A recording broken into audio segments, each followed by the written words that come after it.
Kami kebetulan eh, menjalin kerjasama stakeholder dengan perusahaan-perusahaan yang ada di Kabupaten Semarang, dengan HRD Ya. perusahaan se-Kabupaten Semarang dan se-Jawa Tengah. Kami kerjasama. Kami memiliki program yang kami sebut program prakerja.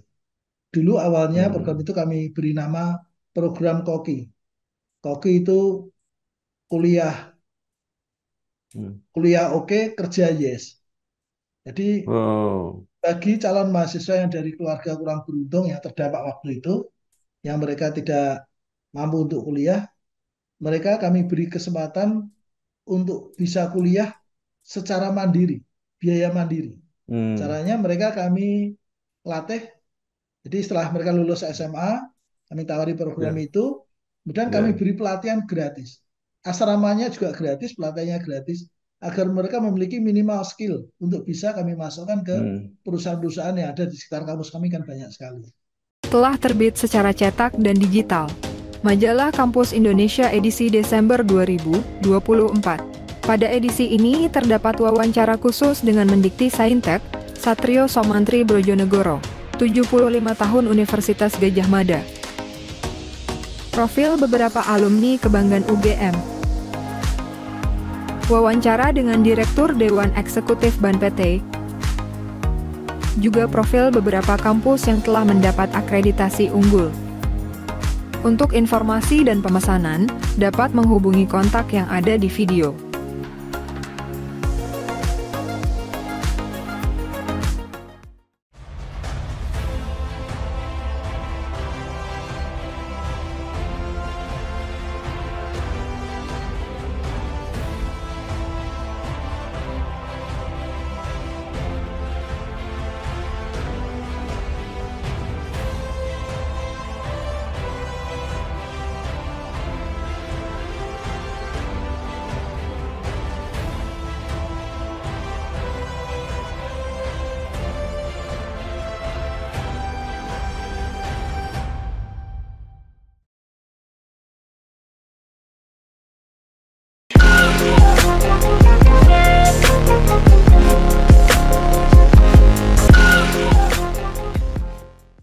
Baik, Assalamualaikum warahmatullahi wabarakatuh. Bersama saya Bambang Sadurno di kanal Inspirasi untuk Bangsa. Mudah-mudahan kanal ini selalu bisa memberi inspirasi, motivasi, dan edukasi. Kami Amin. sedang melakukan serangkaian wawancara untuk mengetahui keberadaan berbagai lembaga pendidikan tinggi di Indonesia. Menurut rencana, selain akan kami tayangkan secara digital, wawancara ini juga akan kami muat di majalah Kampus Indonesia untuk edisi Januari 2025. Saat ini saya sudah Terima kasih. bersama dengan Bapak Profesor Dr. Subiantoro M. Hum. Beliau adalah Rektor Universitas Ngudi Waluyo atau UNW. Apa kabar Pak Subiantoro? Alhamdulillah, kami sehat-sehat. Prof. Subiantoro lahir di Salatiga 13 Februari 1968, Ya. menyelesaikan S1 Pendidikan Bahasa dan Sastra Indonesia di IKIP Semarang, kemudian S2 Linguistik di UI, dan S3 Pendidikan Bahasa Indonesia di Universitas Negeri Jakarta. Berkarir sebagai dosen di Universitas Negeri Semarang, pernah menjadi Ketua Jurusan Bahasa dan Sastra Indonesia, kemudian Kaprodi S2 S3 Pendidikan Bahasa di UNES. Selain itu, saat ini juga menjabat sebagai Rektor Universitas Ngudi Waluyo. Nah, Prof mungkin bisa diceritakan ya secara singkat gitu ya, mungkin tadi ada yang kelewatan perjalanan karir sampai saat ini menjadi Rektor Universitas Ngudi Waluyo. Silakan. Ya, terima kasih Bapak Bambang Sadono atas kesempatan untuk bisa eh, terpublikasi melalui majalah yang Bapak pimpin, Kampus Indonesia. Ya, Saya Subiantoro eh, dulu kuliah S1 di IKIP Semarang, waktu itu namanya masih IKIP Semarang. ya. Lulus tahun 90, kemudian kembali lagi ke Alma Mater. Alhamdulillah diberi kesempatan untuk studi lanjut tahun 1994, lulus tahun 96. Setelah lulus itu menjadi sekretaris jurusan terlebih dahulu, kemudian menjadi ketua jurusan. Nah, setelah menjadi ketua jurusan, saya studi lanjut S3 tahun 2027 bulan Hmm. Oktober saya lulus dan bulan November di tahun yang sama saya mengajukan profesor. Hanya tepat beberapa hari setelah itu mengajukan profesor, alhamdulillah kepercayaan dari kampus, saya pernah menjadi sekretaris jurusan, ketua jurusan S1, kemudian kaprodi S2 S3, kemudian kepala penjaminan mutu dan menjadi wakil dekan bidang satu terakhir sebelum menjadi Hmm. rektor UNW. Justru Ya. pengalaman ketika menjadi eh, ketua penjaminan mutu UNES itu waktu itu Yayasan Budi Waluyo yang memiliki tiga institusi yaitu Akper, Akbid, Stikes berencana untuk meluaskan jejaring dalam rangka memberikan layanan pada masyarakat melalui upaya pendirian universitas.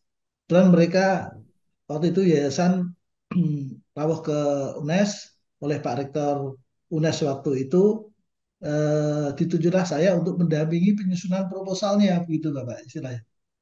Tahun Ya. 2014 waktu itu penyusunan proposalnya Ya.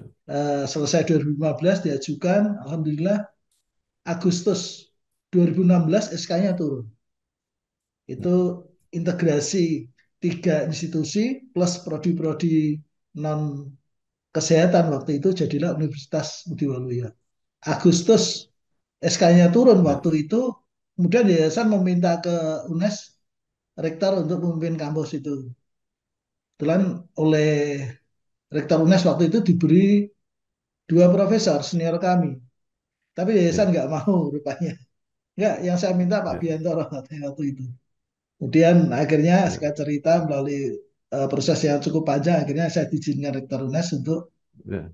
menjadi rektor di UNB, dilantik kalau nggak salah waktu itu 21 Desember 2016 sampai sekarang. Ini sudah periode Ya. kedua saya menjadi rektor di UNB. Demikian, Bapak. Ya. Baik, jadi Prof. Subiantoro ini rektor pertama kalau begitu ya. Ya, betul. Rektor pertama sudah periode yang kedua ini.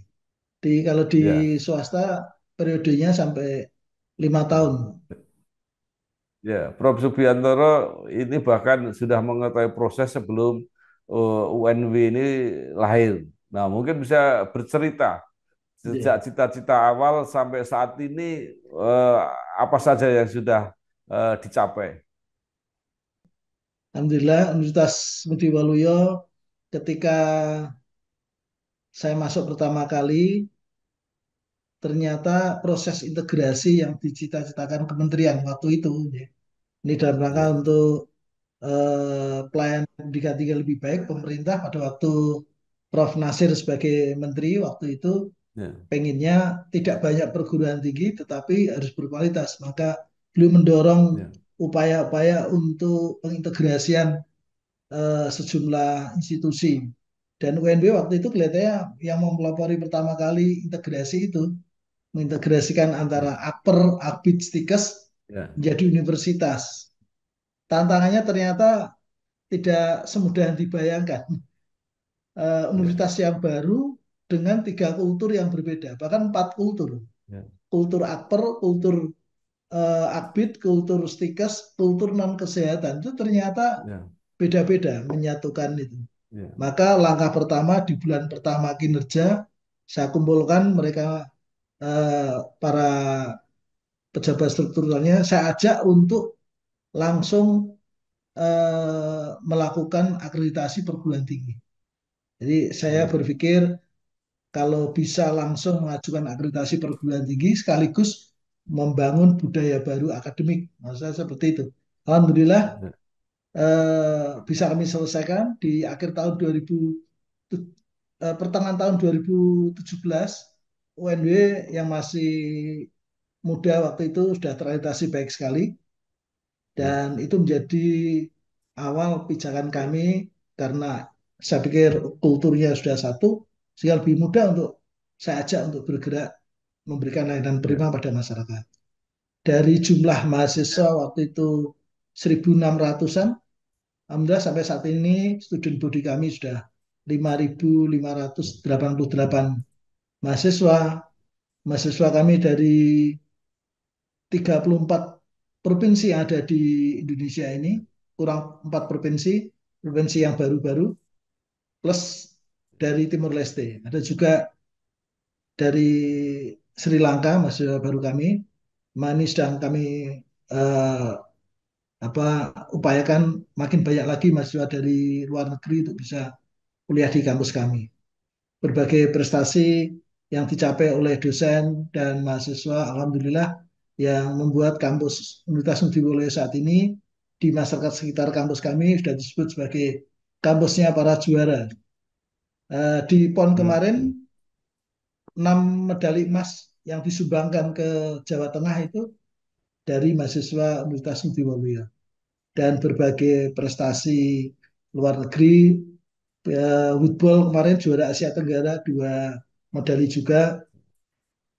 Kemudian di pentas akademik juga bulan November kemarin mahasiswa kami memperoleh predikat terbaik nasional untuk PKK Ormawa, ya, dan berbagai hal yang lain. Ini berkat kebersamaan dengan rekan-rekan. Begitu, Bapak. Baik, tadi sudah disebut bahwa akreditasinya baik sekali. Apakah masih ada apa upaya untuk menjadi unggul? Karena kelihatannya masih ada kesempatan sampai akhir tahun 2025 untuk mengajukan akreditasi unggul. Ya, terima kasih, Pak. Memang cita-cita kami di 2 kali Renstra. Renstra saat ini kami masuk ke Renstra kedua. Kami rancang memang di tahun 2027 nanti, Pak, kami akan mengajukan Hmm. akreditasi perguruan tinggi. Apa cita-cita kami mendapatkan akreditasi unggul. Itu memang masuk ke program kami, tapi tidak 2025 ini, tapi 2027, Pak. Sudah kami rancang seperti itu. Ini beberapa akreditasi perguruan tinggi, prodi kami sudah ada yang unggul, Ya, kemudian beberapa yang tadinya, ini yang repot kan, karena ini perguruan tinggi baru, sehingga ya, 50% program studinya, waktu itu akreditasinya ya, masih ya, baik ya, karena prodi baru. ya, Jadi di kami itu ada 20 program studi, 10 program ya, studinya itu senior, ada yang unggul, ada yang ya, baik sekali. Tapi yang prodi baru, itu kami semuanya kan baik sekali semua, beranjak ya, dari itu. ya, Oleh karena itu ini ya, upaya-upaya tahun ini kami mengakreditasikan ada 14 program studi akreditasi, ya, reakreditasi, ya, dan alhamdulillah dari yang tadinya hanya terakreditasi standar saat ini sudah baik sekali. ya, Kemudian kami rancang nanti ada tambahan 4 program studi yang terakreditasi unggul, sehingga upaya untuk menuju APT unggul insya Allah bisa kami raih di tahun 2027, Pak, rancangan kami. Sudah punya rancangan seperti itu, ya, karena memang ya kebutuhan perguruan tinggi untuk ya. makin eksis di pelayanan masyarakat, memang masyarakat melihatnya dari aspek itu, ya.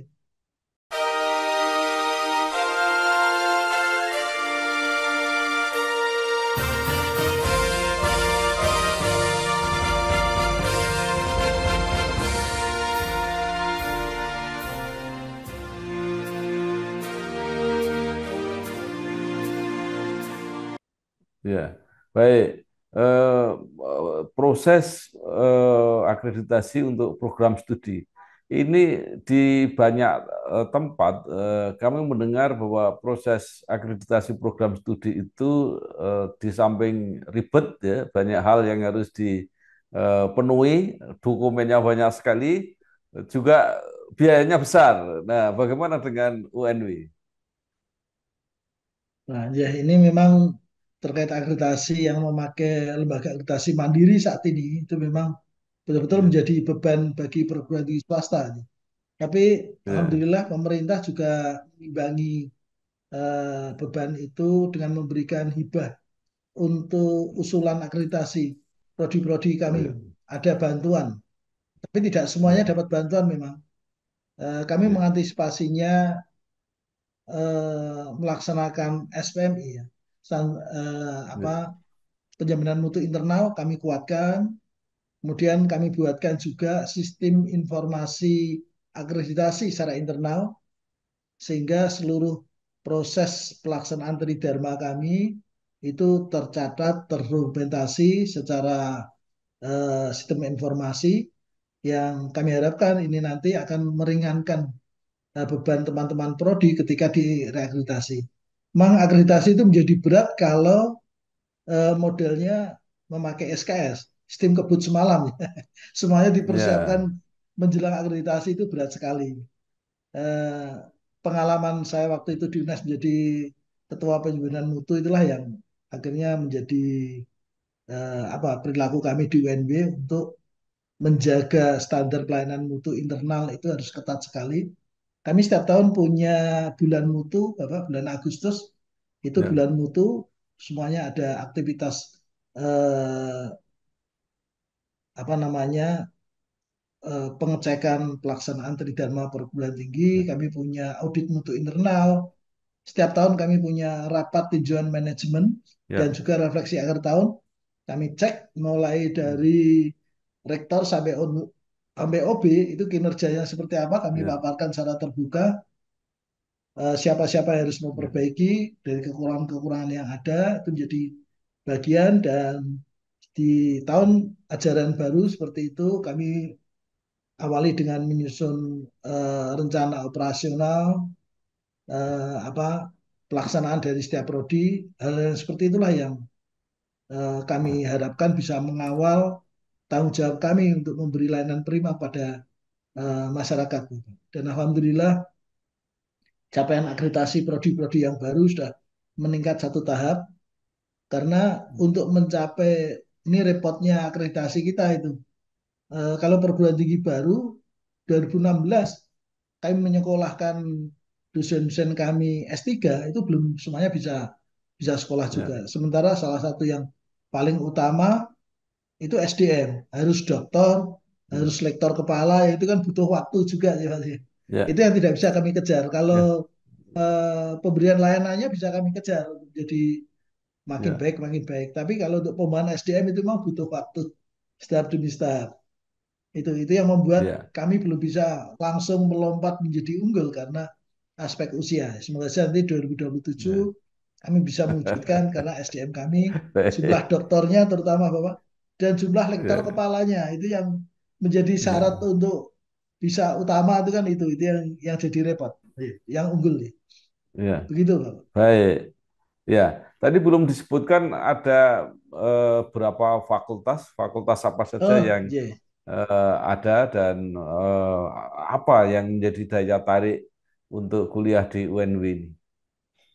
Terima kasih, Pak. Jadi Universitas Ngudi Waluyo itu core bisnisnya bidang kesehatan. Karena dulu Ya, dari Akper, Akbid, Stikes, karena itu kami ya, punya fakultas kesehatan yang memiliki 10 program studi. Keperawatan ya, itu ada D3, S1, profesi nurse. Kemudian farmasi kami punya S1 dan juga profesi apoteker. Kebidanan kami punya S1 dan profesi bidan. ya, Kami punya prodi gizi, punya prodi kesehatan masyarakat, dan satu lagi program studi ilmu keolahragaan. Jadi kami hmm, memiliki 10 program studi untuk fakultas kesehatan. Fakultas yang kedua, fakultas ekonomi, hukum, humaniora. Kami jadikan satu karena hmm, prinsip di ya, swasta itu kan ramping strukturnya tapi kayak fungsi. ya, Nah, ya, ya, Fakultas Ekonomi Hukum Humaniora kami punya prodi-prodi ekonomi yaitu prodi akuntansi perpajakan, prodi bisnis digital, prodi bisnis manajemen retail. Di namanya sudah prodi-prodi kekinian, tidak ya, lagi hanya akuntansi manajemen itu saja. Dan kami ya, punya prodi sastra Inggris, sastra Jepang, kami punya prodi S1 ilmu hukum. Dan yang ketiga, Fakultas Komputer dan Pendidikan. Ini ada ya, 4 program studi, itu program studi Teknik Informatika, program studi Vokasional Desain Fashion, kemudian program studi PGSD dan program studi PG PAUD. Jadi total seluruh program tinggi di UNB ada 20 program studi dan akhir tahun ini sejak awal Desember kami mengusulkan 4 program studi pasca sarjana, yaitu program studi S2 Hukum, program studi S2 Manajemen Pendidikan, dan serta program studi S2 Keperawatan dan S2 Kesehatan Masyarakat. Nah, kami berharap semoga di awal Januari lah maksimal itu izin prodi-prodi yang kami usulkan bisa segera terbit sehingga UNB tidak hanya melayani prodi S1 tapi juga prodi S2 Ya. nantinya. Ya. Baik, Prof. Ini perguruan tinggi kelihatannya termasuk yang tumbuh dengan cepat. Artinya mahasiswanya sekarang sudah 5.500 lebih. Nah, apa sebenarnya kiatnya? Oke, terima kasih Bapak. Jadi UNB yang kampus yang memiliki visi menjadi kampus yang unggul, berbudaya sehat dan bereputasi internasional, basic core business UNB itu bidang kesehatan. Dan kami tidak sekadar menuliskan visi saja, tapi kami mencoba untuk menginternalisasi visi yang ada di kampus ini menjadi aliran darah kami semuanya. Sehingga Hmm. eh, pada masa COVID yang lalu, waktu itu Ya, jumlah mahasiswa UNB baru sekitar 3 ribuan kalau nggak salah. ya. Tapi UNB waktu itu pengirim relawan COVID terbanyak se-Indonesia. Saya juga heran itu Hmm. setelah Kementerian mengumumkan itu loh kok bisa. Tapi itu menjadi komitmen kami karena core business-nya itu. Kami punya program yang mungkin belum banyak perguruan tinggi yang memilikinya. Kalau perguruan tinggi lain promosinya selalu lulus bisa langsung bekerja. Saya pikir itu Ya, biasa saja kalau seperti itu. Tapi ya, justru terinspirasi ketika pandemi COVID yang lalu, Bapak, banyak ya, calon-calon mahasiswa yang karena keluarganya terdampak COVID sehingga tidak bisa ya, kuliah waktu itu karena perekonomian keluarga mereka terganggu. ya, Kami kebetulan eh, menjalin kerjasama stakeholder dengan perusahaan-perusahaan yang ada di Kabupaten Semarang, dengan HRD ya. perusahaan se-Kabupaten Semarang dan se-Jawa Tengah. Kami kerjasama, kami memiliki program yang kami sebut program prakerja. Dulu awalnya program Hmm. itu kami beri nama program Koki. Koki itu kuliah Hmm. kuliah oke, kerja yes. Jadi Oh, bagi calon mahasiswa yang dari keluarga kurang beruntung yang terdampak waktu itu, yang mereka tidak mampu untuk kuliah, mereka kami beri kesempatan untuk bisa kuliah secara mandiri, biaya mandiri. hmm. Caranya mereka kami latih, jadi setelah mereka lulus SMA, kami tawari program Ya, itu, kemudian kami ya, beri pelatihan gratis. Asramanya juga gratis, pelatihannya gratis, agar mereka memiliki minimal skill untuk bisa kami masukkan ke hmm. perusahaan-perusahaan yang ada di sekitar kampus kami kan banyak sekali. Dan Ya, alhamdulillah kayak yang bersambut mereka sampai saat ini sudah meluluskan teman-teman mahasiswa yang dari program KOGI itu atau program prakerja. Mereka kami salurkan ke perusahaan-perusahaan sehingga mereka bisa memperoleh gaji dan bisa membiayai diri sendiri. Ya, karena hmm. mereka sambil bekerja, sehingga waktu perkuliahannya kami buat sefleksibel mereka bisa. Ya, Kami tetap mempertahankan kualitas, sehingga kuliah mereka itu Jumat sore sampai malam, Sabtu sore sampai malam, kemudian tatap mukanya hari Minggu di kampus ketika mereka libur. ya, Seperti itu. ya, Dan alhamdulillah jumlah mahasiswa kami yang mengikuti program itu sampai saat ini hampir 2.500 sudah meluluskan mereka dan ya, bukan main bahwa mereka itu betul-betul seperti yang kita idealisasikan. Mereka ya, ternyata lebih dewasa dibandingkan mahasiswa-mahasiswa reguler karena ya, mereka merasakan begitu hebatnya mereka memanajemen emosi, manajemen waktu mereka, bahkan bukan hanya manajemen waktu, dari cerita-cerita mereka itu manajemen emosi juga itu. Harus ya, bersibah peluh dan air mata bekerja sambil kuliah. ya, Dari mereka mahasiswa, waktu itu anak-anak SMA, SMK yang disebut oleh sebagian masyarakat generasi rebahan karena COVID itu, mereka langsung ya, harus manajemen, wah segala-galanya. ya, Dan alhamdulillah ya, mereka waktu dan mereka kami beri kesempatan boleh kalau masih ingin bekerja di perusahaan itu silakan. Tapi kalau mau keluar dari perusahaan cari tempat bekerja lebih bagus juga bagus juga. Boleh saja. Seperti tidak ada kontrak harus bekerja itu terus tidak. Ya, Dan ternyata mereka yang energinya lebih itu gaji mereka sebagai pegawai pabrik itu hampir sampai ada yang sampai 5 jutaan sekali itu. Ya sejahtera, ya, sejahtera ya, sekali. Mereka bayar kuliahnya murah sekali, biaya hidup di Kabupaten Semarang juga murah, ya, ya kos ya, murah sehingga bahkan beberapa mahasiswa itu menjadi sekolah guru perekonomian bagi keluarganya, membantu adik-adiknya juga. ya, Nah, itu yang ya, mungkin menjadi salah satu daya tarik tersendiri bagi masyarakat. Di samping juga tim PB kami apa bersosialisasi tentang kampus kami di ya hampir seantero Indonesia lah itu. Yeah. Dan juga alumni kami ya, melibatkan alumni kami itu ya. yang kami Baik, lakukan. Yeah. ternyata ya luar biasa ini program koki ini. Jadi Yeah. sampai sekarang masih berlanjut Pak ya, walaupun tidak Masih COVID. sampai sekarang masih dan sekarang ini alhamdulillah malah sekolah-sekolah yang meminta kami untuk datang ke sekolah-sekolah mereka mensosialisasikan program koki ini. Meskipun waktu awalnya Hmm. itu kami banyak dicurigai masyarakat, Bapak. Apa iya, bukan Ya, saudara, bukan sanak saudara, bukan apa kok ya mau mencarikan pekerjaan. Sementara ya, anak-anak SMA, SMK, terutama yang SMK itu kan jargonnya SMK bisa, SMK bisa bekerja. Kalau mereka masuk perusahaan itu kan bayar rata-rata. Sementara ya, yang dikoordinatori oleh ONB mereka nggak bayar apa-apa. Pokoknya modalnya ya. semangat saja. Tapi cerita di balik itu, waduh, kalau dikumpulkan bisa jadi novel itu. Karena, wah, Baik. liku-likunya bukan main.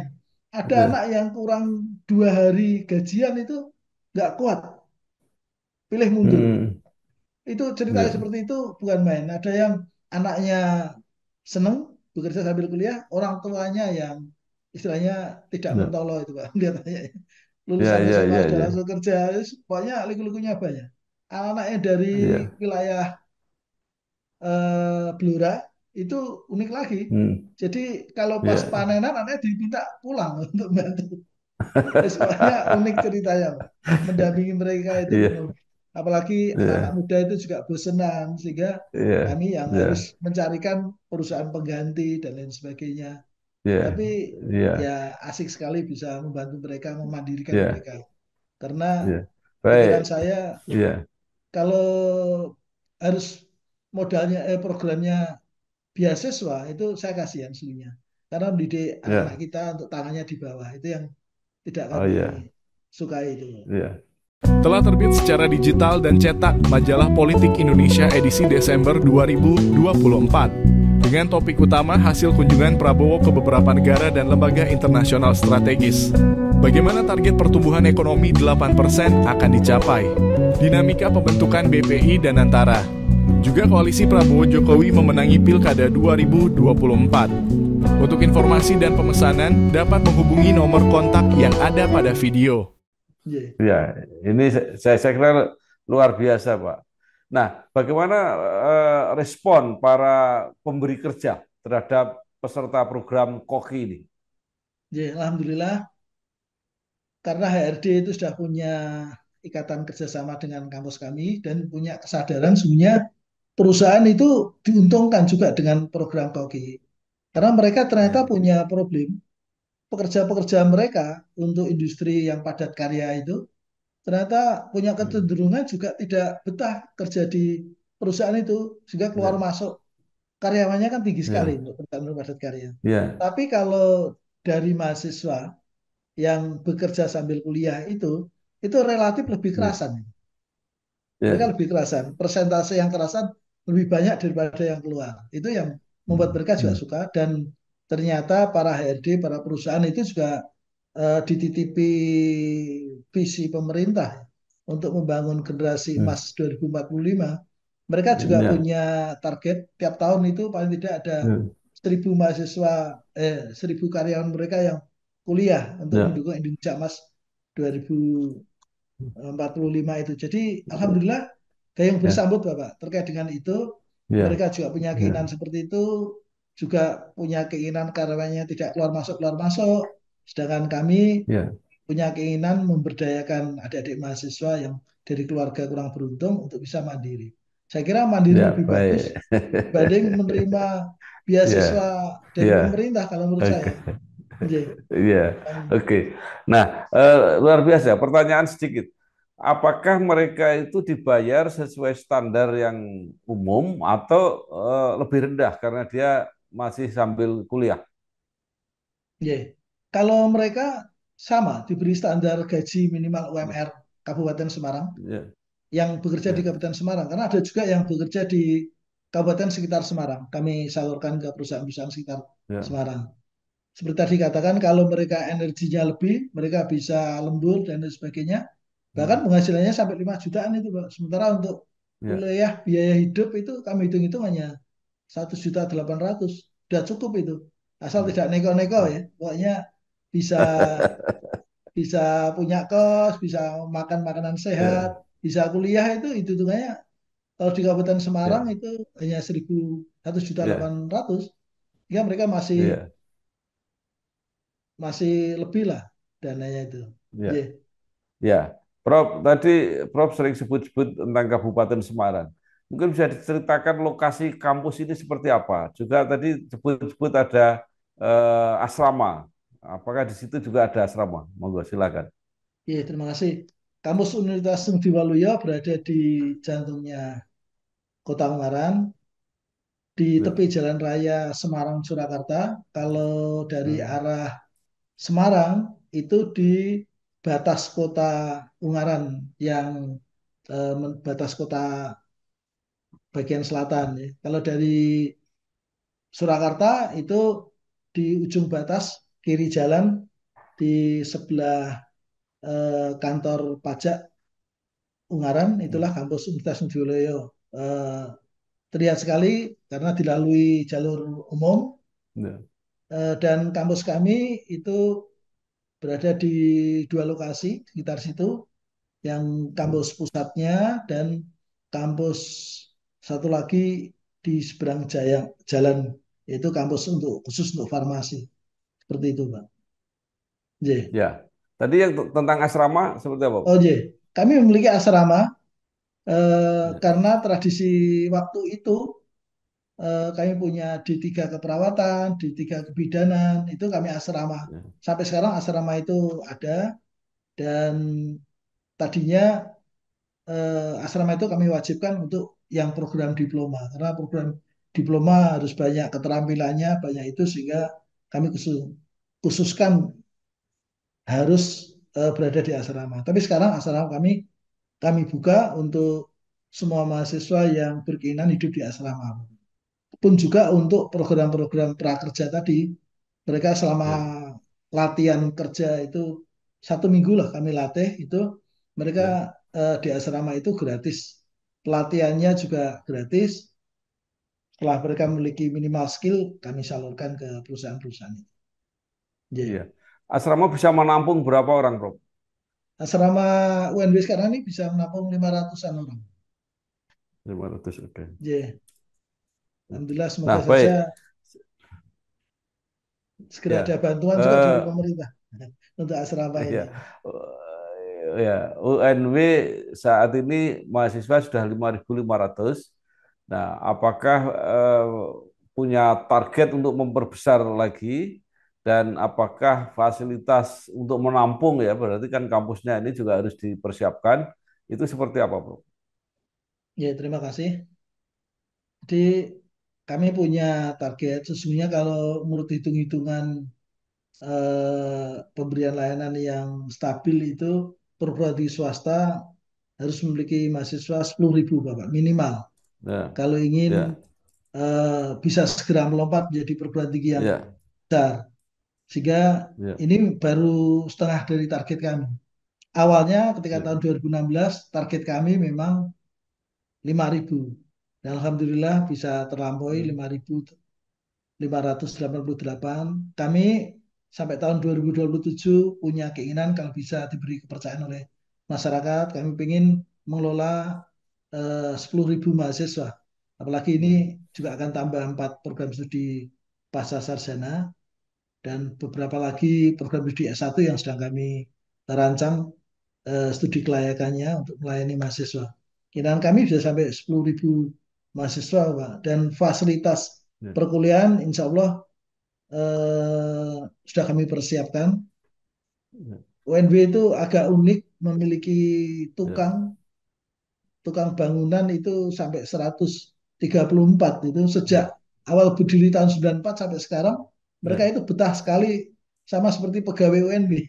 Tapi mereka Ya. dibayar harian, tapi mereka betah sekali. Sehingga hampir Ya. setiap saat itu UNB mesti membangun dengan tukang sendiri, Ya. dirancang sendiri, di itu sendiri. Terus bergulir seperti itu sesuai dengan kemampuan. Setiap tahun mesti kami membuat gedung. Ini yang terakhir kami buat gedung pasca sarjana yang di tepi jalan raya itu 4 lantai. Semoga ini nanti bisa memfasilitasi prodi-prodi pasca sarjana. Dan itu terus kami lakukan sesuai dengan kemampuan kami dalam rangka untuk meningkatkan layanan. Kami sekarang ini sedang upgrade kelas-kelas kami Ya. sesuai dengan standar sarana prasarana internasional, kelas-kelas yang bisa dimanfaatkan untuk perkuliahan blended, perkuliahan jarak jauh, mungkin kerjasama dengan perguruan tinggi luar negeri, kuliah secara daring, semacam itu, pun juga untuk kepentingan-kepentingan tertentu, kalau mungkin ada mahasiswa yang sedang pulang kampung itu mereka tetap bisa mengikuti kuliah sehingga tidak tertinggal dari teman-temannya.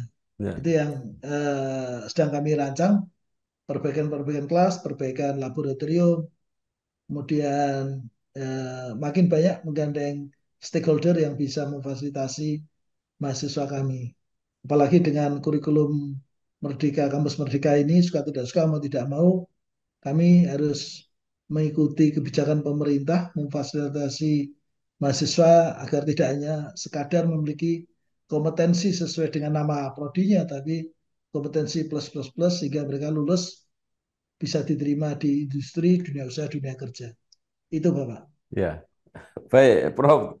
Terakhir, mungkin walaupun masih sedikit karena universitas masih muda, mungkin bisa bercerita tentang para alumni. Mereka sudah ada di mana saja dan apa posisi yang paling prestisius yang sudah bisa dicapai oleh alumni UNW. Yeah. Jadi alumni UNB terutama untuk prodi kebidanan itu hampir semua perguruan tinggi yang memiliki prodi kebidanan itu mahasiswa alumni UNB pasti menjadi dosen di sana. Itu paling tidak. Oh, Kemudian di ya, rumah sakit ternama di Indonesia itu hampir alumni-alumni entah itu keperawatan, gizi, farmasi ada di sana. hmm.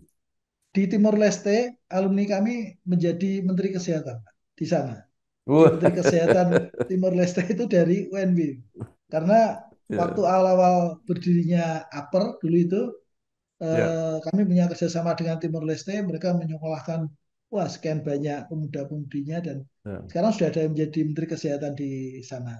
Mahasiswa ya, kami tidak hanya bekerja di eh, Indonesia saja, tapi di Jepang ya, perawat-perawat kami ya, bekerja di sana, di Taiwan ada, di Jerman laporan terakhir ada juga, di ya, Arab banyak juga.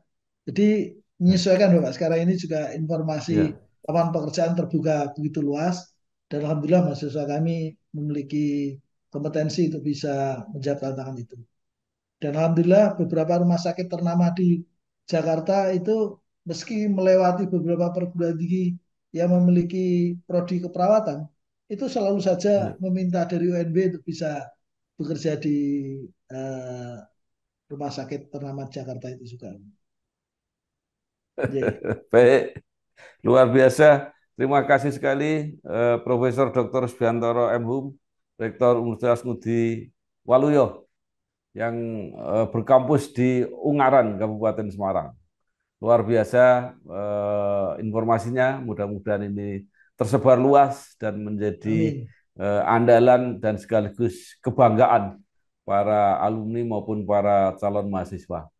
Sekali lagi Terima terima kasih kasih, Bapak. sukses terus. Amin. Ya, wassalamualaikum warahmatullahi wabarakatuh. Waalaikumsalam warahmatullahi wabarakatuh. Terima kasih atas kesempatan yang diberikan untuk wawancara dengan majalah Kampus Indonesia, majalah hebat, majalah Ya, yang menginspirasi kita semuanya.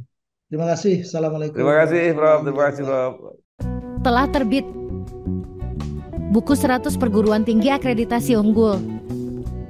Buku 100 perguruan tinggi akreditasi unggul berisi tentang profil dan perjalanan dari 100 perguruan tinggi yang telah mendapatkan akreditasi unggul.